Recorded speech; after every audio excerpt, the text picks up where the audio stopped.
सुभद्रा कुमारी चौहान की कहानी नारी हृदय। शहर में प्लेग था। लोग धड़ाधड़ मर रहे थे।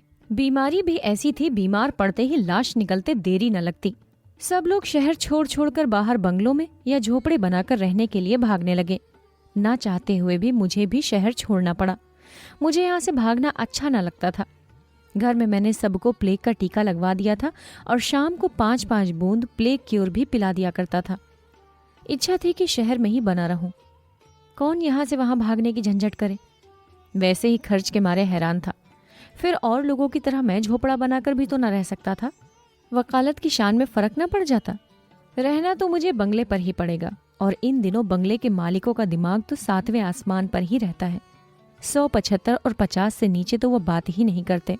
फिर आजकल की आमदनी में किराए का कम से कम 50 रुपए माहवारी ही रख लो तो 4 महीने में 200 हो जाते हैं। मुश्किल ही समझो, पर करता क्या। अपने प्रयत्न भर में तो मैंने शहर में ही रहने की कोशिश की, पर मेरी स्त्री न मानी। उसने जब तक मैं मकान बदलकर बंगले पर रहने न चला गया, मेरा खाना पीना और सोना हराम कर दिया। उसकी जरा सी बच्ची थी। उसके लिए वो इतनी व्याकुल रहती जैसे सारे शहर भर का प्लेग उसी पर फट पड़ेगा। कचहरी की छुट्टी थी। मैं ऑफिस वाले कमरे में एक नौकर की सहायता से अपनी कानून की किताबें जमा रहा था। कमरे में कई अलमारियां थीं। मैं उन्हें साफ करवा के वहां अपनी पुस्तकें और अन्य वस्तुएं तरतीबवार रखवा रहा था। उन अलमारियों से रद्दी कागजों के साथ एक लिफाफा भी वजन से जरा भारी होने के कारण खट से नीचे गिर पड़ा। मैंने उसे गिरते देखा, किंतु उदासीन भाव से फिर अपने काम में लग गया। मैं कमरे से बाहर जाने लगा। लिफाफा फिर से पैरों से टकराया। इस बार मैंने उसे उठा लिया। उठाकर देखा तो उस पर किसी का पता तो न था, पर वो मजबूत डोर से कसकर बांधा गया था और मैंने जेब में रख लिया। दिन भर कार्य की अधिकता के कारण मुझे उसकी याद ही न रही। शाम को जब मैं भोजन करके लेटा तो क्रम क्रम से दिन भर की घटनाओं पर विचार करने लगा। एकाएक मुझे उस लिफाफे की याद आ गई। मैंने बिस्तर से उठकर कोट की जेब से लिफाफा निकाला और कैंची से धागे को काटकर सावधानी से खोला तो उसमें किसी स्त्री के कुछ लिखे हुए पत्र थे। उत्सुकता बढ़ी। मैंने पत्रों को तारीखवार पढ़ना प्रारंभ किया। पहला पत्र इस प्रकार था। शांति सरोवर, 1 सितंबर 1931। मेरे देवता, मुझे मालूम है कि आप मुझसे नाराज हैं। थोड़ा भी नहीं, बहुत अधिक। यहाँ तक कि आप 2 अक्षर लिखकर अपना कुशल समाचार भी देना उचित नहीं समझते। आपकी इस नाराजगी का कारण भी मुझसे छिपा नहीं है। मैं ही जानती हूँ कि किन परिस्थितियों में पढ़कर मैं आपकी आज्ञा का उल्लंघन कर रही हूँ। यदि आप मेरे स्थान पर होते तो आप भी वही करते जो मैं करती हूँ। अंत में मैं आपसे यही निवेदन करती हूँ कि आप मुझसे नाराज ना हो। अपने कुशल समाचार का पत्र भेजकर अनुग्रहित करें। आपकी ही प्रमिला। पत्र 2। शांति सरोवर, 10 सितंबर 1931। मेरे सर्वस्व, उस दिन पत्र भेजकर कई दिनों तक उत्तर की प्रतीक्षा करती रही, किंतु आज तक आपका एक भी पत्र नहीं मिला। उत्सुक नेत्रों से रोज पोस्टमैन की राह देखती हूँ। वो आता है और मेरे दरवाजे की तरफ बिना मुड़े हुए चला जाता है। सबके पास चिट्ठियाँ आती हैं, परंतु मेरे पत्थर के देवता, आप न पसीजे। आपके पत्र एक भी ना आए। न जाने कितने तरह के विचार आपके दिमाग में आते और जाते होंगे, और आप न जाने क्या क्या सोच रहे होंगे। कदाचित आप सोचते होंगे कि मैं बड़ी अकृतज्ञ, मूर्खा और अभिमानिनी हूँ। जिन लोगों ने मेरे साथ इतनी भलाई की, मुझे सराखों पर रखा, उन्हीं के साथ मैं कृतज्ञता कर रही हूँ। यही है ना? किंतु मैं क्या करूँ? मैं परवश हूँ। पत्र में कुछ लिख नहीं सकती। यदि आप कभी मुझसे मिलने का कष्ट करेंगे, आपके चरणों के दर्शन का सौभाग्य देंगे, तब मैं आपके चरणों पर सिर रखकर आपको समझा दूंगी। आपको बतला दूंगी कि मैं अपराधिनी नहीं हूं। तब आप जान सकेंगे कि मैं कितनी विवश और कितनी निरुपाय हूं। नाराज तो उसी से हुआ जाता है जो नाराजगी सह सके, समय पाकर चरणों पर सर रखकर अपने अपराधों को क्षमा करवा सके। किंतु आप नाराज हैं मुझसे, जो न जाने कितने मील की दूरी पर है, जो हर प्रकार से विवश है, जिसे आपको छूने तक का अधिकार नहीं, जो केवल आपकी कृपा दृष्टि की भिखारिणी है। यदि आप मेरी विवशता का कुछ भी अनुभव करते, आप मुझसे हंसकर बात करते हैं, मैं हंस देती हूँ, अपने को धन्य समझती हूँ। कल से आप मुझसे बात ही न करना चाहें तो मैं आपका क्या कर सकती हूँ? मुझे क्या अधिकार है? सिवाय इसके कि कलेजे पर पत्थर रखकर सब चुपचाप सह लूं। मैं खुलकर रो भी तो नहीं सकती, मुझे इतना भी तो अधिकार नहीं है। आपने नाराज होकर पत्र लिखना बंद कर दिया है। कल यदि मेरी शक्ल से भी नफरत हो जाए तो भला सिवा रोने के मेरे पास और क्या बच रहेगा। मुझ सरीखी तो आपके घर 4 दासियां होंगी, किंतु मेरा दुनिया में कौन है। मैं तो घर बाहर की ठुकराई हुई अभागिन अबला हूँ। आपने दया करके मुझे सम्मान, आदर और अपने हृदय में आश्रय दिया है, उसे इस निर्दयता से न छोड़िए। एक बार मुझसे मिल लीजिए, इसके बाद जैसी आपकी धारणा हो वैसा कीजिए। आप मुझे जिस दंड की अधिकारिणी समझेंगे, मैं उसे सहने के लिए तैयार हूँ। यदि आप मुझे अपने चरणों से दूर कर देंगे तब भी मैं आपकी ही रहूंगी।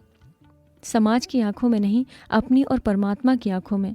आप मुझे भले ही ना समझें, परंतु मैं तो आजीवन आपको देवता की तरह पूजती रहूंगी। मेरा अटल विश्वास है, आप सबके होने के बाद थोड़े से मेरे भी हैं। कभी साल 6 महीने में मिनट 2 मिनट के लिए ही सही, मुझे भी आपके चरणों की सेवा करने का अधिकार दें। उत्तर की प्रतीक्षा में, अभागिन प्रमिला। पत्र 3। शांति सरोवर, 30 सितंबर 1931। मेरे स्वामी, ये तो हो ही नहीं सकता कि मेरे पत्र आपको मिलते ही ना हो। क्षण भर के लिए ये मान भी लिया कि मेरे पत्र आपको मिले ही नहीं, फिर भी क्या एक कार्ड पर 2 शब्द लिखकर आप मेरे पत्र न भेजने का कारण न पूछ सकते थे? खैर, आप अपनी मनमानी कर लीजिए, मैं हूं भी इसी योग्य। कहा भी गया है, जैसा देव वैसी पूजा। आपने मुझे ठुकरा कर, मेरी अवहेलना करके उचित ही किया है। इससे मैं आपको दोष कैसे दूं? जिसका जन्म ही अपमान, अवहेलना और अनादर सहने के लिए हुआ हो, वो उससे अधिक अच्छी वस्तु की आशा ही क्यों करे? अपने आप को भूल गई थी, आज मेरी आंखें खुल गईं। मुझे अपनी थाह मिल गई। मेरी समझ में आ गया कि मैं कहाँ हूँ। परमात्मा ने स्त्री जाति के हृदय में इतना विश्वास, इतनी कोमलता और इतना प्रेम शायद इसीलिए भर दिया है कि वो पग पग पर ठुकराई जावे। जिस देवता के चरणों पर हम अपना सर्वस्व चढ़ाकर केवल उसकी कृपा दृष्टि की भिखारणी बनती हैं, वही हमारी तरफ आंख उठाकर देखने में अपना अपमान समझता है। माना कि मैं समाज की आंखों में आपकी कोई नहीं, किंतु एक बार अपना हृदय तो टटोलिए और सच बतलाइए, क्या मैं आपकी कोई नहीं हूँ? समाज के सामने अग्नि की साक्षी देकर हम विवाह सूत्र में अवश्य नहीं बंधे, किंतु शिव जी की मूर्ति के सामने भगवान शंकर को साक्षी बनाकर क्या आपने मुझे नहीं अपनाया था? ये बात गलत तो नहीं है।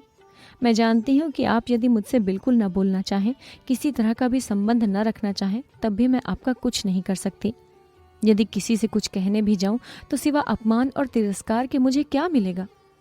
आपको तो कोई कुछ भी ना कहेगा, आप फिर भी समाज में सिर ऊंचा करके बैठ सकेंगे, किंतु मेरे लिए कौन सा स्थान रहेगा? अभी रूखा सूखा टुकड़ा खाकर जहाँ रात को सो रहती हूँ, फिर वहाँ से भी ठोकर मारकर निकाल दी जाऊंगी, और उसके बाद गली गली की भिखारिन बन जाने के अतिरिक्त मेरे पास दूसरा क्या साधन बचेगा? संभव है आप आज मुझे दुराचारिणी या पापिन समझते हो, और इसलिए बहुत सोच विचार के बाद आपने मुझसे संबंध त्याग में ही कुशलता समझी हो और पत्र लिखना बंद कर दिया हो। खैर, आप मुझे कुछ भी समझें, परमात्मा ऊपर से देखता है कि मैं क्या हूँ, दुराचारिणी हूँ या नहीं, पापिन हूँ या क्या, इसका साक्षी तो ईश्वर ही है। मैं अपने मुंह से अपनी सफाई क्या दूं? अब केवल यही प्रार्थना है कि मुझे क्षमा करें, मेरी त्रुटियों पर ध्यान न दें और कृपा कर मेरे पत्र का उत्तर भी न दें, क्योंकि अब आपका पत्र पढ़ने के लिए शायद मैं संसार में भी न रहूं। अभागिनी प्रमिला। पत्र पढ़कर मैंने एक ठंडी सांस ली और करवट बदली।